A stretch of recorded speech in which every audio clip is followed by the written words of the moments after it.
بسم الله الرحمن الرحيم. السلام عليكم ورحمة الله وبركاته. وعشر كيس تحالي حرون تحرور مانتا عشر كم عن كويجي قيمها في صوماليا وما دو أني مكسرنا ده سعودي شاشة ده يقول لي ليا دور سنة شن سنة كهر لكن كهر وهودي في صوماليا إن مهم يقفك روح ديس يعلم نفس ديس يشرتان كيس صدق قضاء بانك سكوي هالكن وايو تطلع دقيقة تطلع صدق دقيقة باي وهي وش صدق قضاء بكليه وكوكوبان تقول رئيس واحد شرتان في الصومالي وحوي فريا markaan af Soomaali si fiican u aqaano wuxuu waday tusaya ama ifraya 3,000 sano dawooyinkii awooyaashay ay yeeshay cunayeen xanuunada noocaas markay ku dhacaan 3,000 sano cilmigii rag iyo dumarka say soo xiriiri jireen 3,000 sano sidii ay markay keynta ku jiraan ay raashin uga helayeen 3,000 sano sidii ay u badbaadeen 3,000 sano wixii ay soo wadeen haddii aan af Soomaaliga joojiyo oo aan Ingiriisi iyo Finnish iyo Holandiisi iyo afafka kale ku hadlo waxa aan jaraya xiriirkii naga dhaxeeyay aniga iyo isirkayga 3,000 sano tagoor sabata talabaad waxa weeye kalsoonida qofka ka dhisan hadalkiisa oo qofku qaylin karaa dadku waxaan qofka si fiican u hadlay laakiin midhaha loo fiirsadaa weeraha erayada loo fiirsadaa taqriiriyada qeexi karto qofka badanka dadka qayliya dadka badanka mikrofoonada hor fadhiisa badanka dadka gaar ahaan siyaasiyiinta suxufiyiintu way maran yihiin weerahooda erayadooda la fiirsato laakiin dadka badankiisu waxay isleeyihiin way kalsooni waayo qaylada iyo kalsoonida ayaa la isku dhameeyaa erayada ayaa macnaha sameeya qaylada maaha Rumi rahimallah wuxuu inoo sheegay roobku waa tixtiix yar haddana dhulka oo dhan waxa wax ka soo saara ilaa ilinkiisa dooga wadada xabada yar tiixa dhibicda yar ayaa wadooyinka buuxisa marka qaarkood wadamo iyo magaalooyin qarqarsan daadka waxa loo yaqaan baalka kale onkod kale hama qabto uu qayliya onkaas marka taas ka soo qaaday qofka qayliya waa onkodka هذا دوني سبي إن حقوق مقال وراها وهن قلنا سيرفض وقال حبض يرتيح الدين كانوا حال مقال طلابة مرة قيلة يكسوني دي اسمها وحن هذا قف صومالي أو كسوني له وأنا في صوماليا أقول ويريه متشو قف صومالي oo kalsooni leh oo af Soomaali aan aqoon dadii keento waxa ka bixinaya tastaxana waxa ay tahay afafka kala si fiican u baranaysa dad af Soomaali si fiican u taqaano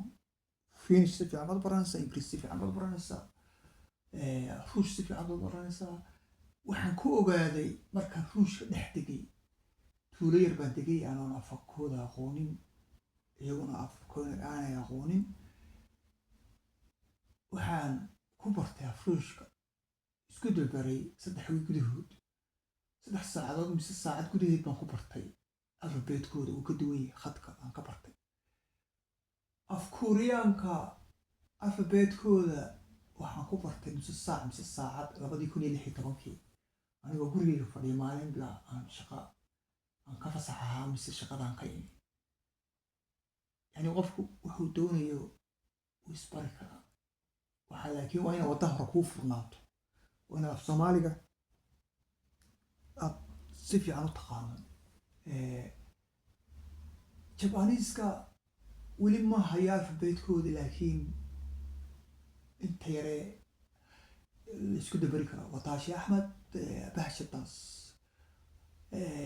konnichiwa Shiinaha sidoo kale Koreaanka waxoogay waqtigan geliyay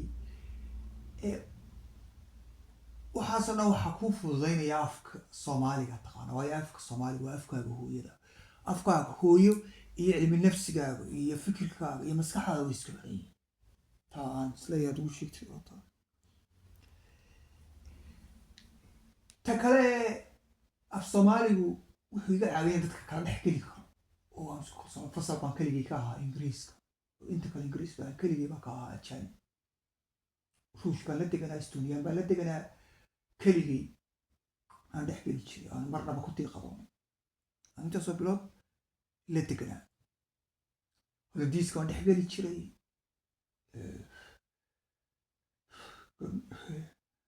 waxba lama sheegee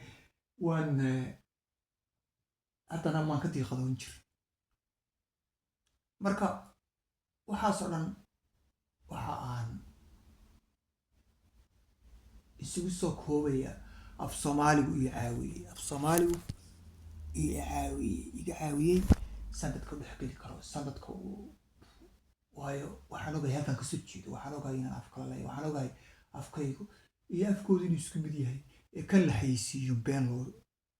aflaanta laga bombooniyey marka qiimahaas intaa saddexdaas uu ka badan yahay af soomaali qiimihiisu laakiin saddexdan aan kusoo koobaya halkan adduunka waxaan ugu nacay qof soomaaliya qof kale african kula hadla ama ingiriis kula hadla ama finnish kula hadla ama hollandiis kula hadla ama german kula hadla ama swedish kula hadla ama norwegian kula hadla ama danish kula hadla ama faransiis kula hadla qofka dib layma soo marsiiyo waayo qofkaasi cilmi nafsigiis waa qof uu dhiban yahay wuxuu soo haystaa in